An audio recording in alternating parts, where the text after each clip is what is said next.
The Brazos River runs deep through the heart and history of the Lone Star State. In 1867, Lieutenant Colonel S.D. Sturgis reported to the War Department that the water in the Brazos River is so briny that not even mules will consume it. Even more of a challenge if you want people to drink it. It goes through a dry salt flats in West Texas and picks up chlorides and becomes saline and brackish, so we have a higher content of chlorides and sulfates to treat. Because of the high salt content, most municipalities in the upper Brazos Basin rely on groundwater, but the aquifers may not be enough. The well supplies have started to fail over a number of years because they've been overdrawn. The aquifers have been tapped in a lot of places. With all the people moving in, we can't keep up with the supply, and they can't keep up with their groundwater supply, so there was a need to increase for future growth. Facing increased growth and reduced capacity, communities turn to the Brazos River Authority for assistance. The authority manages the entire watershed, 42,000 square miles from the Texas Panhandle to the Gulf of Mexico. They manage reservoirs, wastewater plants, and increasingly potable water treatment plants. The Lake Granberry Water Treatment Plant provides water for 5 wholesale customers, rural and suburban communities southwest of Dallas-Fort Worth. Basically, in order for us to treat the water and meet the regulatory requirements, we must have advanced technology to remove inorganics. The plant has been using electrodialysis reversal since 1989. And when planning for expansion in 1999, the authority considered a different technology, reverse osmosis. We were looking for technology not only remove inorganics, but also it would remove any organic compounds, and also pesticides, herbicides, TOC, total organic carbons removal, bacteria, and most of viruses.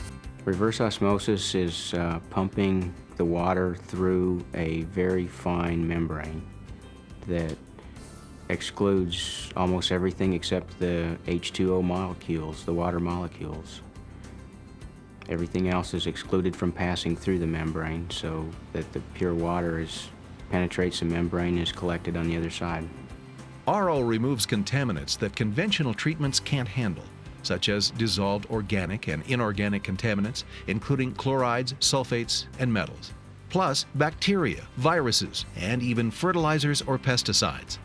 It also removes alkalinity and mineral content, which is going to create an unstable water. So we need to actually bring in minerals back into the water to make it more stable so it won't be corrosive to piping and fixtures and such. Finished water is blended with conventionally treated water to restore stability. Reverse osmosis units are pre-assembled and installed as modular systems. Basically, they built the building for the equipment, installed the equipment on the pads, and the extent of their work is plumbing in the piping and putting in the instrumentation. But reverse osmosis is far from a plug-and-play application. RO membranes work well on dissolved solids because they are highly selective, so selective that they are sensitive to clogging or fouling. As a result, thorough pretreatment is often needed. The pretreatment is very critical for this project. The pretreatment options really were the backbone of the process analysis. The most common pretreatment is a low-pressure membrane, either microfiltration or ultrafiltration to remove suspended particles.